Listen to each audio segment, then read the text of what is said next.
Paz, graça e paz, boa tarde. Eu quero começar com a leitura do capítulo 23 do livro de Jó, do livro de Jó. Diz assim: Diante do exposto, Jó tomou a palavra e respondeu: Até o presente momento reclamo com revolta e amargura. Apesar dos meus gemidos, a mão dele pesa forte sobre a minha vida. Ah, se eu soubesse onde poderia encontrá-lo, então me chegaria ao seu tribunal. Eu lhe apresentaria a minha causa e a minha boca estaria repleta de argumentos. Ouviria atentamente o que ele me responderia e avaliaria com cuidado tudo quanto me dissesse. Porventura, segundo a grandeza de seu poder, contenderia comigo? Penso que não. Ele não me acusaria de nada. Ali o homem íntegro pleitearia com ele. Eu seria considerado inocente e sairia liberto da presença do meu juiz. Entretanto, se busco no Oriente, lá ele não está. Se parto para o Ocidente, tampouco o encontro. Quando ele está agindo no Norte, não o consigo enxergar. Quando suas ações ocorrem no Sul, nem a sombra dele me é possível perceber. Todavia, ele conhece bem o caminho por onde passam os meus pés. Se me colocar à prova, constatará que sairei puro como ouro refinado. Os meus pés acompanharam as suas pegadas, mantive-me no seu caminho sem desviar-me dele para lado nenhum. Jamais me apartei dos mandamentos dos seus lábios. Dei mais valor às palavras de sua boca do que ao meu próprio pão de cada dia. Contudo, ele é o Todo-Poderoso. Quem lhe poderá fazer qualquer oposição? Ele faz o que decide fazer e realiza quando deseja. Sendo assim, ele cumprirá o que está decidido a meu respeito e todos os demais planos que tem consigo. Por esse motivo, fico apavorado diante dele. Pensar em tudo isso me enche de temor. Deus fez o meu coração desfalecer de medo. O Todo-Poderoso causou-me grande pavor. Contudo, as provocações não me fizeram calar, e as densas trevas que cobrem o meu rosto não puderam silenciar-me. Graças a Deus pela sua palavra. Nós vamos falar um pouco sobre oração, né? Esse texto aqui é apresentado em algumas referências como assim, o anseio da alma humana por Deus. Jó, figura conhecida universalmente, né, pelo terrível sofrimento a que foi submetido, está ainda de luto. O homem está de luto. Ele perdeu rigorosamente tudo, tudo, né? Não ficaria nenhum registro da presença dele sobre a terra, não fosse a esposa e alguns amigos que souberam do que havia acontecido com ele, porque ele não. As pessoas falam dos bens, dos animais, das propriedades, né? Mas ele perdeu todos os seus filhos. E para um homem, tanto nos dias de hoje, quanto nos dias passados, a perda dos filhos significaria ter o nome apagado, ter o nome esquecido, né? A ausência de uma linhagem para dar seguimento à história da família, isso era uma tragédia sem igual. A perda de filhos hoje também é uma tragédia sem igual, né? Porque não segue o curso natural, não segue o curso esperado dos acontecimentos da vida. Mas este homem estava de luto. Alguns gostam de frisar os bens, né, que ele possuía, era o homem mais rico do Oriente, né? Esse negócio de riqueza, de dinheiro, chama muito a atenção. Hoje chamava muita atenção no passado. Mas é um homem declarado justo por Deus. No âmbito das suas limitações, do seu ambiente, do seu conhecimento, ele era um homem temente a Deus, que buscava viver em obediência a Deus, que intercedia da maneira que ele sabia, inclusive pelos filhos, oferecendo sacrifícios, né, como oferta de sacrifício, para purificar a si mesmo e a seus filhos de algum pecado que talvez houvessem conhecido. Esse homem, nós conhecemos a história, né, autorizado por Deus, Satanás lançou a vida dele na mais completa ruína e humilhação, né? Não só a perda da sua família, né, dos seus filhos, mas também a perda da sua saúde física, né? O seu corpo foi tomado pela enfermidade. Tá. Nós temos esse homem de luto. Nós temos esse homem sofrendo. A Bíblia fala que em todos esses acontecimentos Jó não havia pecado. E de fato, Jó não pecou. Jó não pecou. Jó não pecou a perder todos os bens, Jó não pecou contra Deus a perder os seus filhos, ele se manteve em silêncio, deu graças a Deus e se prostrou, né? Se lançou nas cinzas, no pó, aguardando o desfecho do que seria o restante da vida dele. Aí lhe chegam esses amigos, né? Lhe chegam esses amigos. Esses amigos eram amigos e após uma semana de jejum e profundo silêncio, né? Se deram ao trabalho de tentar entender, né? Tentar interpretar, tentar consolar Jó, tentar explicar para Jó o que havia acontecido na vida dele. E nós sabemos que todos os amigos pecaram, porque no final, esses homens, Jó precisa interceder por eles. Esses homens pecaram na sua tentativa de explicar Deus. E Jó também pecou nesse aspecto, né? De tentar explicar de acordo com a sua experiência, com o seu pequeno conhecimento da vida e das realidades da vida, né? Ao se defender das acusações que eram feitas, ele acaba insinuando ou mesmo dizendo que Deus estava sendo injusto com ele. E Jó, nesse texto aqui, que para mim é um texto muito bonito, esse desejo dele é solene, a linguagem está carregada de amargura, de ressentimento, uma raiva que, né, uma raiva que ele tenta conter e ao mesmo tempo ele expressa na arrogância, né, das palavras dele, dizendo que deseja um lugar para se encontrar com Deus, para apresentar a causa dele. Porque se Deus analisasse cuidadosamente a vida dele, quem ele era, né, Deus não o castigaria, Deus não o puniria. Este anseio, esse desejo, apesar de carregado de mágoa, de ressentimento, de estar ali praticamente nu diante dos amigos, que agora estavam se transformando em acusadores, porque de consoladores, né, se tornaram juízes, né? Então, as únicas pessoas que lá foram para confortá-lo no momento da angústia se transformaram em juízes. Isso acontece muito, né? A pessoa, você está doente, teve um infortúnio, né? A pessoa vai te visitar, você pensa que vai só marcar a presença, dizer, ó, conta com as minhas orações, Deus vai te abençoar, tenha firme, né? A pessoa levanta, olha para sua cara e fala, mas que você fez para que Deus tenha permitido essa tragédia na sua vida, né? Aí dá vontade de falar, o que eu fiz foi ter aberto a porta da minha casa para um imbecil como você. Mas isso somos nós hoje, né? Jó tinha que se comportar de acordo com as regras, né? Com o cerimonial de um anfitrião, muito embora ele não tivesse mais nada, né? Ele deveria tratar as pessoas que ele recebiam, né? Que o foram visitar, ele devia tratar a visita de uma maneira sempre respeitosa, de uma maneira que concordasse com as práticas, né, do antigo Oriente. Hoje, eu prefiro perder um falso amigo, tá?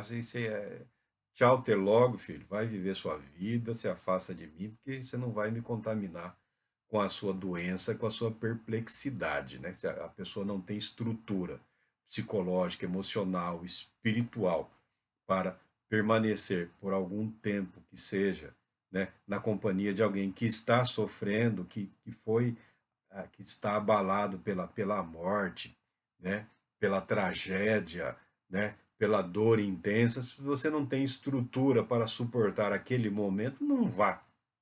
Não vá atrapalhar a vida do outro. Deixa que Deus preparará as pessoas adequadas, as pessoas capazes, né, de produzirem, de gerarem a sensação de conforto, de confiança, de esperança, mesmo em situações terríveis. Mas acontece que na vida de Jó, tudo isso foi preparado por Deus, porque Deus tinha um propósito específico para a vida dele e para nós, né? Jó não está orando. Jó não está orando. Jó não está num momento de devoção, de comunhão. Jó está debatendo. Jó está angustiado. Jó está aflito. Mas ainda assim, essa aflição não é desconhecida de Deus. Por que esse texto, para começarmos a falar de oração? Porque eu, pessoalmente, tenho sérias dificuldades de acatar, né, alguns manuais, entre aspas, né, que se vendem, que se divulgam. É claro que é preciso uma certa preparação. É claro que para um momento de comunhão, né, para um momento de devoção, há uma certa preparação. E todos têm lá o seu ritual pessoal. Cada homem, cada mulher tem o seu momento, tem o seu jeito de se preparar para se apresentar diante de Deus, para a sua rotina, para o seu devocional de comunhão com Deus, né? Com o Espírito Santo de Deus, incluindo a oração, né? Tem quem tenha momentos em separados, né? O momento para meditação, o momento para oração, né? O momento para interceder, né? Mas nós estamos falando aqui de um momento, de um período em que você se dispõe a estar com Deus. Porque a espiritualidade é você exercer o direito que tem em Cristo Jesus, né, de estar em comunhão com o Pai. É um direito que lhe foi conquistado. É uma bênção, é um presente que lhe foi dado. Isso transcende a questão da oração. A comunhão inclui a oração, mas a comunhão vai além do ato de orar. A pessoa que ora acaba manifestando ou entrando, né, ou desenvolvendo, ou se aprimorando nesse ato de comunhão com o Pai. Mas a pessoa que desenvolve essa comunhão com o Pai, ela fatalmente ora. A oração não é necessariamente, né, o processo de apresentar-se para. A oração, ela passa a ser um exercício diário, né, em favor da sua própria vida, em favor de outras pessoas, intercedendo, abençoando, clamando, aproveitando, né, da sua consciência, do seu estado de consciência, de saber que você é ouvido por Deus. Alguns dizem que Deus não ouve certas pessoas que não são cristãos, né, ou que não ouve a pessoa. Olha, eu não gosto de entrar nesse mérito. Se assim o for, recai sobre esses indivíduos a responsabilidade de orar por aproximadamente uns 5 bilhões de não cristãos no planeta. Seria insinuar que Deus não é Deus para ele, para a humanidade, para a sua criação. Então nós vamos deparar, né, no processo de dedicação, de oração, de comunhão, com uma série de ideias, com uma série de conceitos, com uma série de doutrinas menores que tentam diminuir a pessoa de Deus e ao elevarem muito o indivíduo que crê, o indivíduo cristão. Eu, eu já deixei claro, eu não gosto desta perspectiva, né? O cristão deve aproveitar as prerrogativas, né, que por nós foram conquistadas por Cristo Jesus. Uma delas é a oração. É o estado de consciência, é o sabermos que somos ouvidos, que não somos invisíveis para Deus. Esse é a primeira consequência, é o primeiro ato, esse é o primeiro estado de consciência. Eu, você, a minha vida, a nossa vida, a vida do outro, nós não somos ocultos de Deus. Ainda que acreditemos que Deus se ocultou de nós por algum motivo, em algum determinado momento da vida, como o Jó aqui, ele fala que ele clama, que ele busca, que ele anseia, que ele deseja, mas na mente dele, na perspectiva dele, é como se Deus estivesse fugindo. Ele não saiu, ele não foi para lugar nenhum. Ele estava ali onde chegaram as notícias, ali ele ficou. Mas ele, no seu falar, no seu expressar, ele fala: quando eu vou para o norte, não o encontro. Quando volto para o sul, ele não está lá. Né? Tentando argumentar que, mesmo que se eu subisse aos céus, não o encontraria. Ou seja, ele não consegue. Na mente dele, ele está oculto. Deus não se importa, Deus não tem conhecimento dele. Deus nada sabe a respeito dele. E se Deus agiu em relação a ele, Deus agiu equivocadamente, porque, na perspectiva dele, ele não merecia aquele sofrimento, ele não merecia aquela humilhação. Os amigos, agora juízes, julgadores, estavam completamente errados. E ao tentar apresentar os seus motivos, ao tentar provar a sua inocência diante dos homens, ele acaba trazendo sobre si, sobre a própria vida, uma pressão tremenda, porque ele acaba insinuando que ele é justo e que ele é capaz de convencer a Deus de que Deus não está sendo justo com ele. Esse é um estado na vida do homem, na vida da mulher, na vida daquele que crê, que eu entendo que deve ser apresentado a Deus em oração. Eu prefiro aceitar que você deve orar, que é importante que você ore, não considerando o quadro ou estado emocional em que você se encontra. Porque a meditação, a oração, a devoção, o buscar a comunhão com Deus, ainda que você esteja profundamente magoado ou ferido, porque você tem na sua mente uma concepção de Deus, você aprendeu sobre Deus, você reconhece que Deus é todo-poderoso, e na nossa mente, todo-poderoso significa que ele pode fazer, que ele poderia, que ele pode fazer todas as coisas, inclusive nos livrar de todos os sofrimentos da nossa vida. E muito da nossa frustração, da nossa decepção, da nossa amargura, do nosso ressentimento, né, que às vezes levam algumas pessoas até perto de expressar uma indignação, um ódio ali contido que está sendo fomentado ainda como a pessoa está amargurada, tomada de mágoa, de ressentimento, né? Porque Deus permitiu isso, ainda que não fale, porque Deus permitiu, porque na minha vida. Essa situação, esse momento não deve ficar em oculto de Deus. Na minha concepção, você não só deve, como também é importante que você se apresente diante de Deus, ainda que seja para receber dele o devido auxílio e conforto no momento do luto, para que você possa fazer uma transição mais segura, mais saudável nesses momentos difíceis. Ainda que seja no momento da perda, da revolta, no momento em que você perdeu o controle de si mesmo, não me interessa, não me importa. Eu acredito que todo o seu ser, toda a sua vida é importante para Deus. E você não deve tentar ocultá-la do Senhor. Nós não devemos apresentar diante do Pai, diante do Deus Santo e Todo-Poderoso, uma caricatura daquilo que nós pretendemos ser. Né? A questão da espiritualidade é essa. Algumas pessoas, né, pegam aí se é que existe, um projeto relâmpago, né? Dá os finais de semana, né?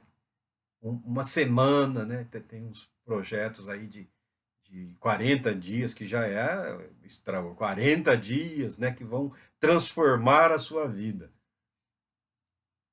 Queira Deus que funcione, que dê certo. E a pessoa passa a apresentar aquele projeto, aquela caricatura, né, do indivíduo que ele quer ser, da espiritualidade que ele deseja ter, mas ainda não tem, ainda não é. Eu entendo que Deus vai tratar na sua vida, Deus vai ouvir as suas orações, Deus ouve você, né? O Espírito de Deus te trará o conforto, a consolação, o fortalecimento, principalmente a partir do momento em que você se apresenta diante de Deus em oração, totalmente transparente, tal qual Jó. Nisso, o livro dos Salmos, na minha opinião, ele apresenta uma série, né, de circunstâncias, de momentos, de medo, de desespero, de ódio, de pedidos de livramento dos inimigos, né, da maledicência. Davi tinha uma preocupação com a maledicência, né, com o que os inimigos falavam contra ele, pedia proteção contra aqueles que planejavam o mal contra ele. Então, todas as circunstâncias da vida humana, das emoções, dos sentimentos, você encontra na Bíblia, na palavra de Deus, em especial de uma maneira poética, né? Porque foi o fato, o acontecimento foi trabalhado pela mente artística, inspirada pelo Espírito de Deus, e resultou numa bela expressão de adoração, de clamor, de reconhecimento e de gratidão a Deus. Ainda que você inicie o seu momento de oração, eu estou certo de que com o tempo, com a perseverança, com a busca correta ou com a disposição correta, você receberá os benefícios dessa vida, dessa prática, da oração, sabendo que Deus te ouve. Então, o anseio da alma humana por Deus. A nossa alma, o nosso espírito, o ser interior, ele precisa de Deus. Ele necessita de Deus.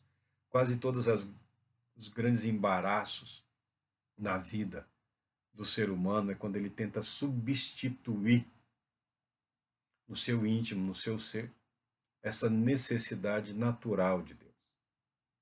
Essa necessidade natural que o ser humano tem de Deus.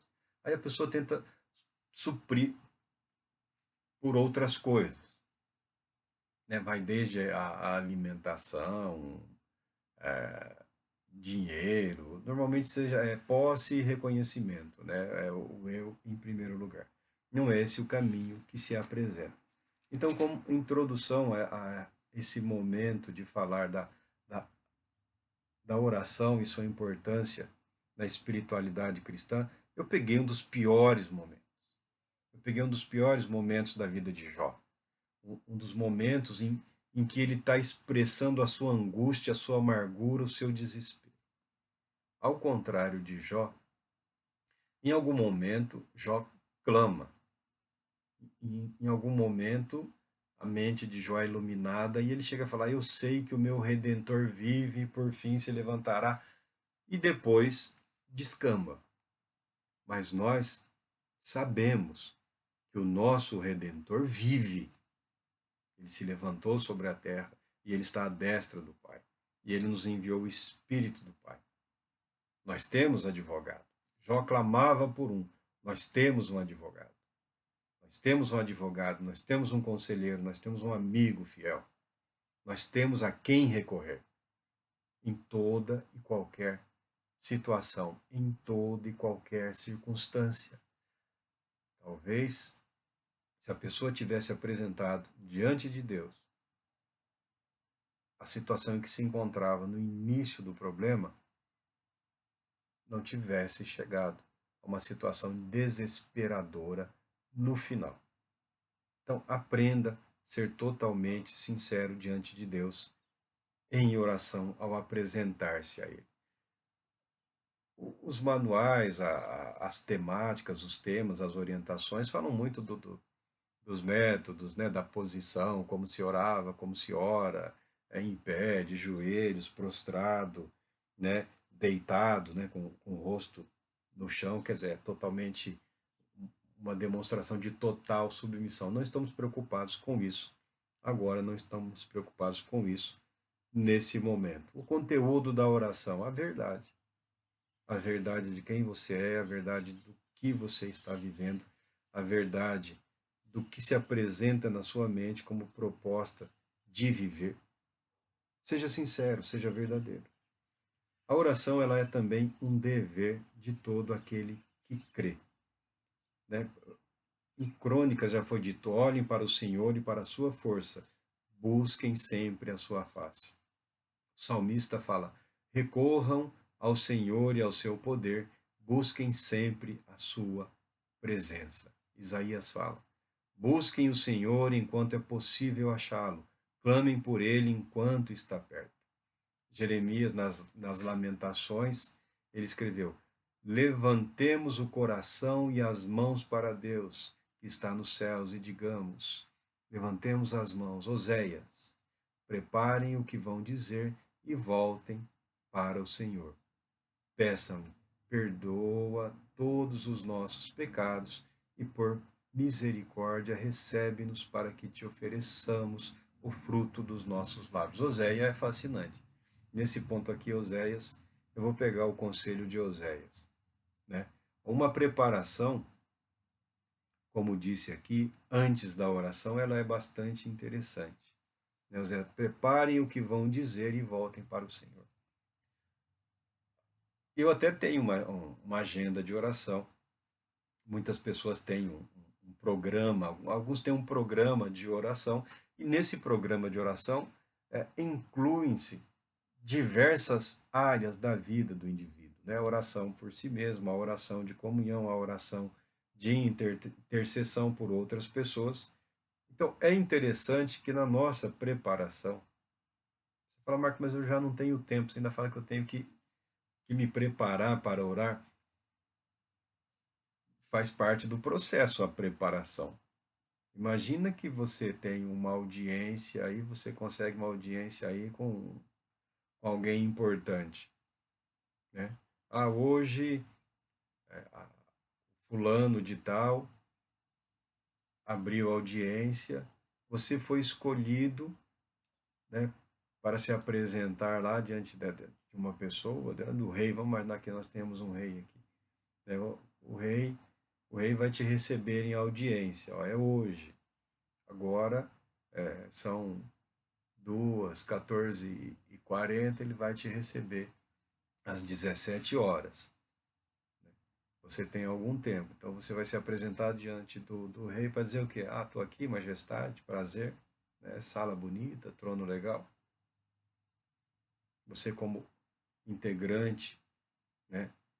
Como parte daquele reino, como servo daquele rei, você terá as suas queixas, você terá os seus pedidos, né? Em relação, se não a si mesmo, aos seus filhos, ou as suas propriedades, ou algum fato que ocorreu na sua vida, não é assim? Ah, me furtaram um bezerro e está fazendo falta. Então, saber não necessariamente o que vai falar, porque com o tempo a pessoa cria uma dinâmica dessa conversação, dessa contemplação, dessa comunhão. Mas estabelecer alguns propósitos mínimos. Né? Hoje, nas minhas orações, eu não posso esquecer dele. E ter essa preparação. O ato de preparar-se já começa a fazer parte dessa comunhão. O preparar-se para falar. Os assuntos que serão levados, os temas que serão apresentados. No passado eu já ouvi algumas pessoas, a sugestão de homens do passado, né, a que você tenha uma relação, lá, uma lista. Esse ano, né, você anota aí todos os seus alvos, todos os seus pedidos de oração e vai ticando lá quando Deus respondeu, quando as coisas aconteceram. Esse é um relacionamento bastante contábil, né? Contábil, relação de é uma relação de seria de causa e efeito, de, de benefício. Ah, valeu a pena orar a Deus esse ano? Ah, de 30 propósitos que eu coloquei aqui, 16 foram atendidos, a mais da metade. Eu não gosto de pensar dessa maneira, é uma maneira insana, né? É uma maneira contábil de um relacionamento de interesse próprio. Quando a vida de oração tem o objetivo de expressar a nossa devoção, a nossa adoração, a nossa confiança em Deus, a nossa dependência em Deus. Se nós temos dificuldades para entendermos o que Ele permite, o que Ele não permite, ou a maneira como Ele soberanamente governa as nossas vidas e o universo todo, parabéns, você não está sozinho, tá? Fique tranquilo. Fique tranquilo, porque a imensa maioria das pessoas tem essa mesma dificuldade. E olhando para trás, nós sempre podemos dizer assim: ah, poderia ter sido diferente. Tá bom. Então, se olhando para trás, nós sempre podemos dizer que poderia ter sido diferente, olhando para a frente, nós vemos a possibilidade de agirmos de maneira diferente.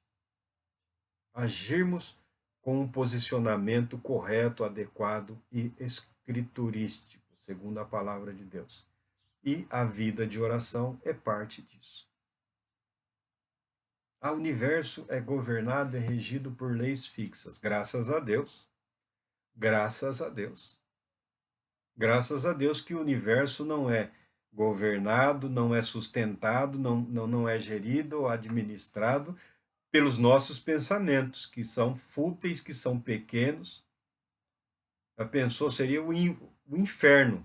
O universo seria um inferno total, completo e absoluto se nós tivéssemos o poder, o domínio sobre as leis que governam a criação. A vida seria um completo caos. Nem vida provavelmente haveria. Deus reserva para si o direito que é dele, que é de ser soberano, de ser senhor, de governar.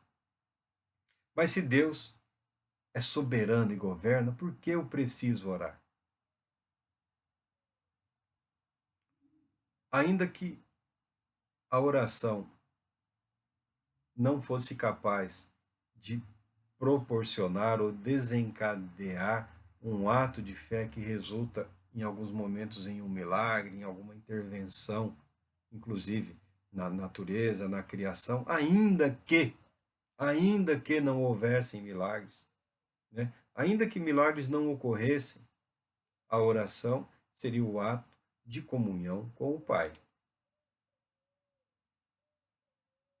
Aí você fala, mas eu não vou orar porque não vai mudar nada. É o que nós falamos. A essa altura da vida, eu não sei quanto tempo viveu quem está assistindo esse vídeo, eu sei que eu cheguei aos 51, né? Daqui para frente, né? É uma estabilizadinha, depois, tchau. Né? Depois é até logo, né? Vou seguir o caminho de todos os mortais. Tá?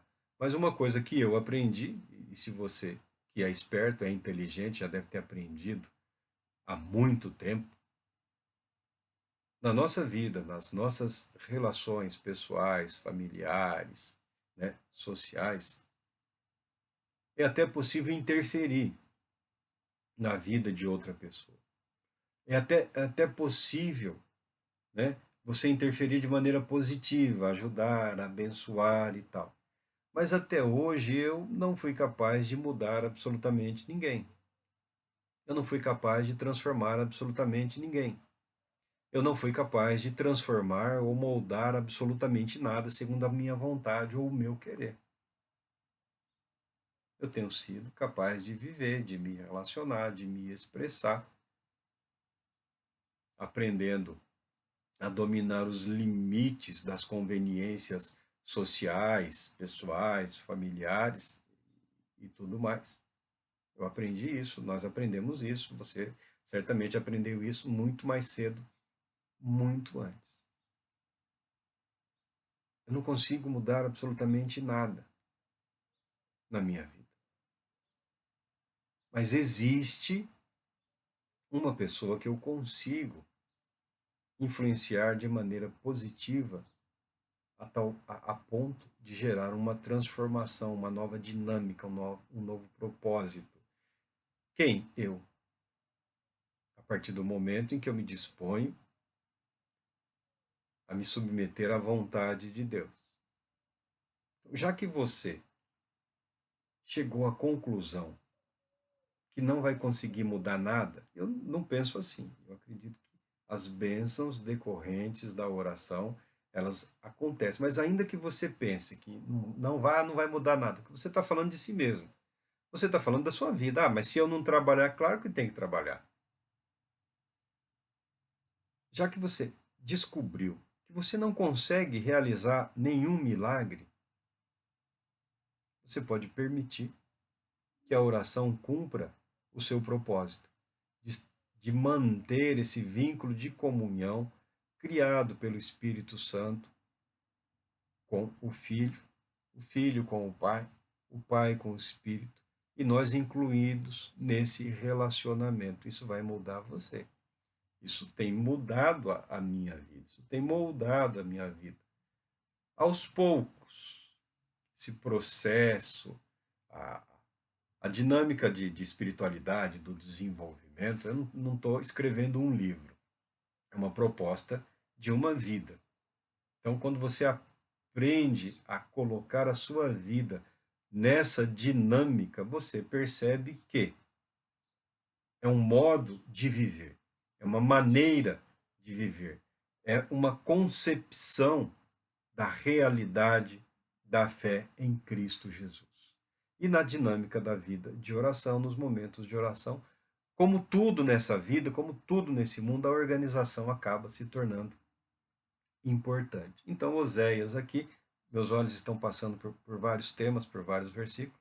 Oséias aqui apresenta: preparem o que vão dizer e voltem ao Senhor.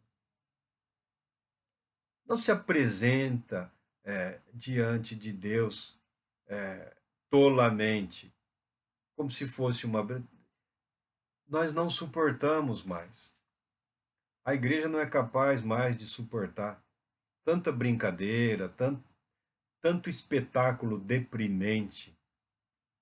Há um momento em que nós precisamos admitir que a reverência, ela é fundamental, ela é necessária. Nós precisamos desta preparação, desse cuidado. Alguns têm um ritual mais complexo, que a pessoa se prepara, toma um banho, prepara, tem o ambiente adequado. Se você não tem um ambiente apropriado, né, você precisa aprender a criar esse ambiente. Onde eu crio esse ambiente? Você cria esse ambiente no seu intelecto, na sua mente. Você aprende a exercitar a sua mente de maneira a criar um ambiente, um lugar seguro para a sua oração, para o seu momento de oração, para o seu momento de meditação, tá? Porque nem todo mundo tem condições de ter aí um anexo, um ambiente separado, silencioso. E nesse mundo perturbado que nós vivemos hoje em dia, é importante também você dominar algumas técnicas de oração silenciosa, tá? Tudo deve ser apresentado diante de Deus. Tudo, absolutamente tudo.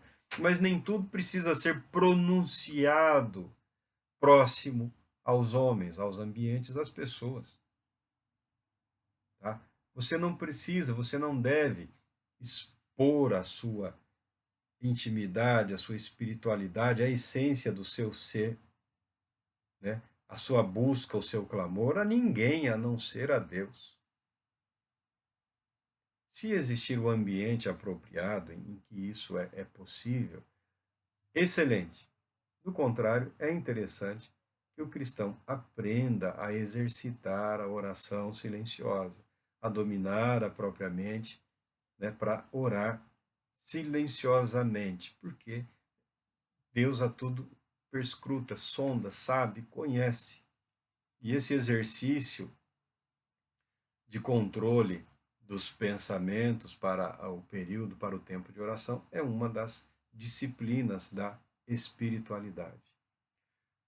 Paulo fala, né, aos Filipenses: não andem ansiosos, não andem ansiosos por coisa alguma, mas em tudo, pela oração e súplicas e com ação de graças, apresentem seus pedidos a Deus. A oração, a vida de oração, a meditação acaba sendo um medicamento, um remédio, um tratamento, uma terapia contra a ansiedade, a menos que a pessoa esteja completamente tomada por esse estado de desequilíbrio emocional, psicoemocional aí, ela precisa de uma ajuda, né? Ela precisa de tratamento, talvez até de medicação, de orientação médica, né? Para se recompor, para se reorganizar. Mas se você está aflito, nós chamamos de aflição, né? A ansiedade é uma expectativa, né?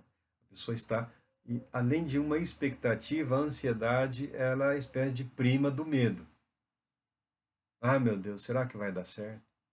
Ah, Senhor, será? Ela acaba se tornando uma das ferramentas através das quais a incredulidade acaba invadindo a nossa vida, a nossa mente. Tá? Ter dúvidas, ter questionamento, ter momentos de ansiedade é normal. Por isso que o apóstolo Paulo fala, né? Não andeis ansiosos, não fica andando para lá e para cá. Não fica correndo de um lugar para o outro. Não fica batendo de porta em porta.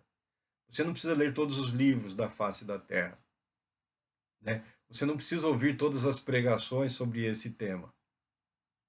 Você precisa, é fundamental, em algum momento, você aprenda a colocar diante de Deus as suas ansiedades, as suas necessidades, as suas aflições, os seus temores, os seus medos, para ser por Ele trabalhado, para ser por Ele tratado, para ser por Ele curado, para ser por Ele aperfeiçoado, aprendendo a passar mais tempo diante de Deus, mais tempo em comunhão com Deus, nós recebemos fortalecimento para enfrentarmos as dificuldades da vida, principalmente, principalmente todo aquele que sabe que depois do seu período de oração, depois da sua devoção, que seja pela manhã ou de madrugada, à noite, você tem a cruz para colocar no ombro e vai levá-la até o seu calvário. Não adianta tentarmos usar a nossa fé para fugirmos da realidade. Eu interpreto a fé, né, a oração, a comunhão, o desenvolvimento de disciplinas chamadas espirituais, para que você estabeleça, para que você aprenda a criar, para que você aprenda a usufruir de um lugar seguro, de um ambiente seguro, de uma estrutura mental, psicológica, espiritual saudável, para te purificar, para te curar, para te fortalecer, para te encorajar. Por quê? Na vida, o próprio Senhor Jesus. Quem não toma a sua cruz e me segue não é digno de mim. Então, cada um sabe onde está ferindo o ombro, né? Todos sabem a distância que está do Calvário. E nós não temos, em muitas ocasiões da nossa vida, como evitar determinadas situações e circunstâncias. Então, nós devemos apresentar essas situações diante de Deus, nós devemos apresentar-nos a nós mesmos diante de Deus. E os questionamentos da nossa vida, os alvos que estabelecemos para a nossa vida, aqueles que nós amamos, né? Aqueles que conhecemos e pedir a Deus até por aqueles, né, que nós não amamos tanto assim.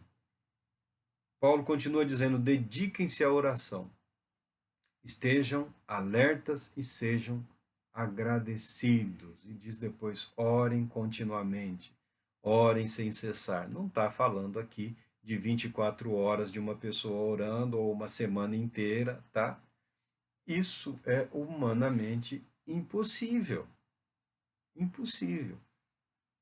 É claro que, sob determinadas circunstâncias, cria-se no ser humano o que alguns chamam de um estado alterado de consciência, que acaba afetando o organismo e a pessoa fica num estado de alerta, de vigilância, por alguns dias até. Por alguns dias. Mas isso é em situações extremadas, diferenciadas, né? A pessoa entra num estado mental alterado e o seu organismo é afetado por isso e a pessoa fica, às vezes, 3, 4 noites sem dormir, perde a fome, né? Não sente o sono, não tem desejo de se alimentar, mas isso não dura muito. Isso não é necessariamente uma atuação do Espírito de Deus. Não é necessariamente. Isso, sob certos aspectos, é até muito perigoso. Porque o que a Bíblia nos orienta, o que a palavra de Deus nos ensina, é que nós devemos aprender a ter uma vida regular, uma vida normalizada. Então, é importante que você aprenda a aproveitar o seu dia. Você aprenda a aproveitar o seu hoje. Para de jogar para o dia de amanhã as expectativas e as frustrações do que você não realizou hoje. Se você tinha alvos de oração, se você tinha propósitos de oração e você não os cumpriu hoje, peça perdão a Deus e comece amanhã um novo dia com alguma sabedoria, compreendendo e entendendo as suas próprias limitações. Até aqui fizemos uma orientação, uma introdução sobre oração, e eu iniciei aqui usando Jó, expressando um dos momentos mais angustiantes, difíceis da vida dele, que não estava oculta diante de Deus. E o momento da sua vida, o momento pode ser difícil, pode ser impossível, pode ser terrível, desesperador, não está oculto, não está oculto aos olhos do Pai. Você deve orar. Ainda que você não esteja nada bem, ainda que você esteja péssimo, ainda que você esteja completamente destruído, coloque-se diante de Deus. Clame a Ele. Apresente o seu clamor, o seu lamento, a sua aflição, o seu desespero. Estou certo de que Ele está te ouvindo, de que Ele está te ouvindo. E o Espírito Santo, o Consolador, desempenhará o papel dele no consolo, no conforto, na edificação, capacitando você a suportar e a superar o momento difícil ou o momento praticamente impossível. Deus te abençoe